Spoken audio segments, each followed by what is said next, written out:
రఘురామకృష్ణరాజు గారి సీటు వ్యవహారంలో ఢిల్లీలో ఈక్వేషన్స్ మారబోతున్నాయా? ఢిల్లీ కేంద్రంగా రఘురామకృష్ణరాజు గారు విజయం సాధించబోతున్నారా? రఘురామకృష్ణరాజు గారి విషయంలో జగన్మోహన్ రెడ్డి ఓటమి పాలవక తప్పదా అంటే అవుననే సమాధానం ఇస్తున్నారు కొంతమంది రాజకీయ విశ్లేషకులు.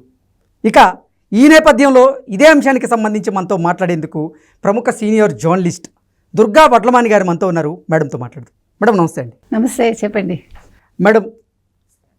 రఘురామకృష్ణరాజు గారి సీటు వ్యవహారంలో ఢిల్లీలో ఈక్వేషన్స్ చేంజ్ అయ్యాయని, ఢిల్లీ కేంద్రంగా రఘురామకృష్ణరాజు గారు విజయం సాధించారని, రఘురామకృష్ణరాజు గారి వ్యవహారంలో జగన్మోహన్ రెడ్డి ఓటమి పాలయ్యాడు అంటూ కూడా ఒక వార్త ఇప్పుడు సోషల్ మీడియాలో చక్కర్లు కొడుతూ ఉంది.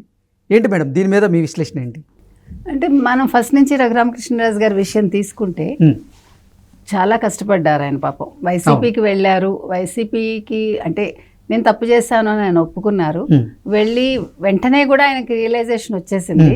కానీ ఆయనంతటా ఆయన బయటికి రాదలుచుకోక 4.5 సంవత్సరాలు సుదీర్ఘ పోరాటం చేశారు ఆయన. అంటే అసలు జగన్మోహన్ రెడ్డి పాలనలో జరుగుతున్నటువంటి అరాచకాలను బయటపెట్టేందుకు ఆయన రచ్చబండ కార్యక్రమాన్ని పెట్టి అసలు అది ప్రజలకి వివరించేటువంటి ప్రయత్నం కూడా చేశారు ఆయన. రచ్చబండ కార్యక్రమం ద్వారా ప్రజల్లో ఒక అవగాహన కల్పించడానికి, అంటే జగన్ ప్రభుత్వం ఎట్లా ఉంది, ఆయన చేసే అరాచకాలు ఏంటి, అవన్నీ ఆయన నిజంగా ఎండగట్టడానికి రచ్చబండ కార్యక్రమం చాలా నిర్విఘ్నంగా కొనసాగించారు ఆయన. అయితే ఈ నేపథ్యంలో మధ్యలో వారు అరెస్ట్ అవ్వటం, నిజంగా అసలు అరెస్ట్ అయ్యాక ఆయన బయటికి రావటం అనేది ఇంకా పెద్ద విషయం. అది ఆయనే అన్నారు కదా, అది ఏదో ఆయన అదృష్టం కొద్దీ సుప్రీంకోర్టు వారిని కనికరించిందో లేదా సుప్రీంకోర్టు నిజంగా ఆయనకి మేలు చేసింది, ఏదో బయటకు వచ్చారు ఆయన. వచ్చాక అంటే ఈ మధ్య కాలంలో చూసుకుంటే వారికి నరసాపురం ఎంపీ టికెట్ గ్యారంటీ అని వారు అనుకున్నారు, ప్రజలు అనుకున్నారు. జెండా సభలో కూడా ఆయన క్లియర్గా చాలా క్లారిటీగా వ్యక్తపరిచారు, నాకు కూటమి అభ్యర్థిగా రానున్న ఎన్నికల్లో నరసాపురం నుంచి నేను ఎంపీగా పోటీ చేస్తున్నాను, ఇది ఖాయం అంటూ కూడా ఆయన బల్లగుద్ది చెప్పారు. కానీ ఈ నేపథ్యంలో అసలు భారతీయ జనతా పార్టీ పెద్దలేమో ఆయనకి భారీ షాక్ ఇచ్చారు. అక్కడేమో వర్మ గారిని భారతీయ జనతా పార్టీ నుంచి అభ్యర్థిగా ప్రకటించేశారు. ఆయనకేమో నరసాపురం నుంచే పోటీ చేయాలి అనే ఆలోచనలో ఆయన ఉన్నట్లుగా, చంద్రబాబు గారు మీకు వేరే స్థానం నుంచి మేము అవకాశం కల్పిస్తాము అన్నప్పటికీ కూడా రఘురామకృష్ణరాజు గారు ఒప్పుకోనట్లుగా కూడా ఒక ప్రచారం అయితే జరిగింది, మనం చూసాం అది. అవును, ఇది అంటే నేను కూడా కరెక్ట్ అనే అంటానండి. ఎందుకంటే మీరు చెప్పినట్టుగా నరసాపురం టికెట్ అసలు రఘురామకృష్ణరాజు గారికి తప్ప వేరొక వ్యక్తికి ఇస్తారు అని ఎవరు ఊహించలేదు. ప్రజలు ఊహించలేదు, ఇటు నాయకులు ఊహించలేదు. ముఖ్యంగా రఘురామకృష్ణరాజు గారికి ఇది పెద్ద షాక్. ఎగ్జాక్ట్లీ, చాలా పెద్ద షాక్ ఇది. అయితే మీ తర్వాత ఆయనకి నేనైతే ఒంటరిగా అంటే నా అంతటి నేను వెళ్ళి వ్యక్తిగతంగా నేను వెళ్ళి పోటీ చేయనని ఆయన చెప్పడం జరిగింది. అది కూడా ఒక మంచి పరిణామమే. ఇప్పుడు నిజంగా ఆయన నిల్చుంటే ఆయన డెఫినెట్గా గెలుస్తారు. కానీ ఆయన కూటమిని నమ్ముకున్నారు కాబట్టి ఆయన విడిగా వెళ్తాను అని అంటలేదు ఆయన. నెంబర్ 1. నెంబర్ 2, మీరు చెప్పినట్టుగా తెలుగుదేశం వాళ్ళు విజయనగరం కానీ ఉండి కానీ పేర్లు వినబడ్డాయి. విజయనగరం ఎంపీ సీటుకు కానీ ఉండి ఎమ్మెల్యే సీటు కానీ అది కూడా వచ్చింది. దానికి కూడా వారు అంగీకరించలేదు అనే ఒక వార్త అయితే మనకు బయటకు వచ్చింది. ఇక ఇప్పుడు జగన్ ఓటమి గురించి మనం తీసుకుంటే, అంటే ఇది ఏం జరిగింది అని మనం ఆలోచిస్తే కనుకైతే ఒక పక్క బీజేపీలో కోవర్ట్లు, ఇంకో పక్క జగన్ ఈయనకి సీట్ రాకుండా చేశారు అని ఒక వార్త అయితే మనకి వార్తల్లో ఉంది, నిలిచింది, చక్కర్లు కొట్టింది. అది కొంతవరకు అందులో నిజం ఉండొచ్చు. లాస్ట్ మినిట్ వరకు వారికి వస్తుంది అనుకున్నది రాకపోవటానికి కారణం వీళ్ళు అని.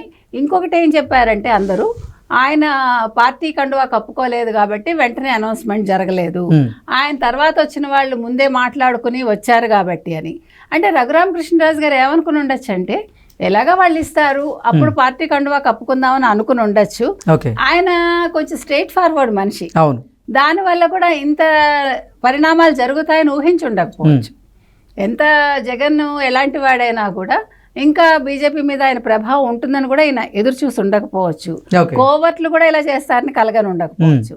ఇక ఇప్పుడు ఢిల్లీలో ఈయనకి టికెట్ కన్ఫర్మ్ అయింది అన్న ఒక వార్త విషయానికి వస్తే, మనం ఢిల్లీ విషయంలో డెఫినెట్గా ఇక్కడ కూడా చంద్రబాబు నాయుడు గారి పాత్ర ఉండి ఉండొచ్చు. ఎగ్జాక్ట్లీ, అంటే ఢిల్లీ కేంద్రంగా చంద్రబాబు గారు రఘురామకృష్ణరాజు గారి కోసం చక్రం తిప్పారని, ఢిల్లీ పెద్దలతో మంతనాలు జరిపారని, ఆయన రేపు జరగబోయేటువంటి ఎన్నికల్లో ఏలూరు స్థానాన్నేమో భారతీయ జనతా పార్టీకి ఇచ్చి నరసాపురం స్థానాన్ని టీడీపీకి ఇవ్వం అన్నట్లుగా ఇక్కడ చంద్రబాబు గారు ఢిల్లీ పెద్దలను అడిగినట్లుగా కూడా ఒక వార్త అయితే వస్తుంది మేడం. ఇందులో కొంతవరకు నిజం ఉండొచ్చండి. నిజంగా ఇది జరిగితే కూడా మంచి పరిణామం. ఎందుకంటే రఘురామకృష్ణరాజు గారి మీద నెగటివిటీ ఎవ్వరికీ లేదు. అవును, అసలు ఏ రకంగా తీసుకున్నా కూడా వారు నిల్చోవాలి, వారు రావాలి. ముఖ్యంగా రఘురామకృష్ణరాజు గారు ఎంపీ అయితే జరిగే మంచి పరిణామం ఏంటంటే, ఒకటి ఆయన అర్ధబలం ఉంది, అంగబలం ఉంది ఆయనకి. ఇంకొక ముఖ్యంగా ఢిల్లీలో మాట్లాడగలిగే సత్తా ఉంది ఆయనకి లోక్సభలో. ఇంకొక పెద్ద విషయం ఏంటంటే, రేపొద్దున ఆంధ్రప్రదేశ్కి ఏదైనా ఒక ప్రాజెక్టులు తీసుకురావాలన్నా, ఒక మంచి పరిణామాలు జరగాలన్నా రఘురామకృష్ణరాజు గారు అయితే తప్పక జరుగుతుంది. అందులో ఆయన మీద ఎక్కడ ఎటువంటి ఆరోపణలు లేవు, ఆయనకి డబ్బు అవసరం లేదు, అవినీతి ఆరోపణలు అంతకంటా లేవు. అలాంటి వ్యక్తి అయితే ఖచ్చితంగా ఆంధ్రప్రదేశ్కి చాలా మంచి జరుగుతుందని ప్రతి ఒక్కళ్ళు ఆలోచించారు. ఇదే దృష్టిలో పెట్టుకుని చంద్రబాబు నాయుడు గారు కూడా, బికాస్ చంద్రబాబు నాయుడు గారిని మనం తక్కువ అంచనా వేయకూడదు. చక్రం తిప్పడం అంటే నిజంగా సంకీర్ణ ప్రభుత్వాలు కానీ లేకపోతే కేంద్రంలో చక్రం తిప్పడంలో కానీ చంద్రబాబు నాయుడు మించిన వాళ్ళు లేరు. ఆయన ఒకప్పుడు ప్రైమ్ మినిస్టర్ పోస్ట్నే కాదనుకున్న వ్యక్తి మనందరికీ తెలుసు. నాకు ఆంధ్రప్రదేశ్ ప్రజలే ముఖ్యం, నాకు ఆంధ్రప్రదేశ్ అభివృద్ధే ముఖ్యం అనుకుని ఆయన ఒక ప్రైమ్ మినిస్టర్ పొజిషన్ కూడా వదులుకున్న వ్యక్తి. అందులో కూటమిని ఆయన సమర్థవంతంగా నిర్వహించగలరు. ఎన్ని పార్టీలు ఉన్నా కూడా వాళ్ళందరినీ ఏకతాటి మీద నడిపించగలిగే శక్తి చంద్రబాబు నాయుడు గారికి ఉంది. ఆ తెలివితేటలు కూడా వారికి ఉన్నాయి. చాలా అమోఘమైన తెలివితేటలు, వారికి చాలా దూరదృష్టి కూడా ఎక్కువ. అందుకే విజన్ 2020 ఆయనే తీసుకురాగలిగారు. కాబట్టి ఇప్పుడు మనకి రాష్ట్రానికి మంచి జరగాలి, అటు లోక్సభలో కూడా మనకి రఘురామకృష్ణరాజు గారు లాంటి మంచి వ్యక్తి ఉండాలి అని ఆయన భావించి తప్పకుండా కేంద్రంతో మంతనాలు జరిపి ఈ సీట్లు అంటే ఇటు నుంచి అటు, అటు నుంచి ఇటు నరసాపురం టీడీపీ తీసుకుని, మీరు చెప్పినట్టుగా ఇందాక ఉండి కాదు ఏలూరు ఏమో బీజేపీకి ఇచ్చారనుకోండి, అంతకంటే మంచి పరిణామం ఇంకోటి ఉండదు.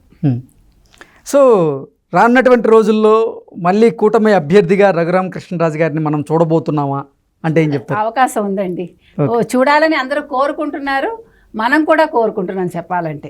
ఎందుకంటే మనకి రఘురామకృష్ణరాజు గారు, ఈవెన్ చంద్రబాబు నాయుడు గారికి కూడా చాలా ఇష్టమైన వ్యక్తి, జనసేన నాయకుడు పవన్ కళ్యాణ్ గారికి కూడా చాలా ఇష్టమైన వ్యక్తి. రఘురామకృష్ణరాజు గారి మీద ఏ రకంగా చూసినా కూడా ఒక పాజిటివ్ ఇది తప్ప ఆయన మీద ఎవరికి నెగిటివ్ ఇది లేదు. ఇప్పుడు కూడా ఆయన నేను బరిలో నిల్చుంటాను నా అంతటి నేను, ఆయన నిల్చుంటే డెఫినెట్గా గెలుస్తారు. ఆయన అపోజిషన్కి డిపాజిట్ కూడా రాదు, డిపాజిట్ నోటా ఓట్లు కూడా రావేమో.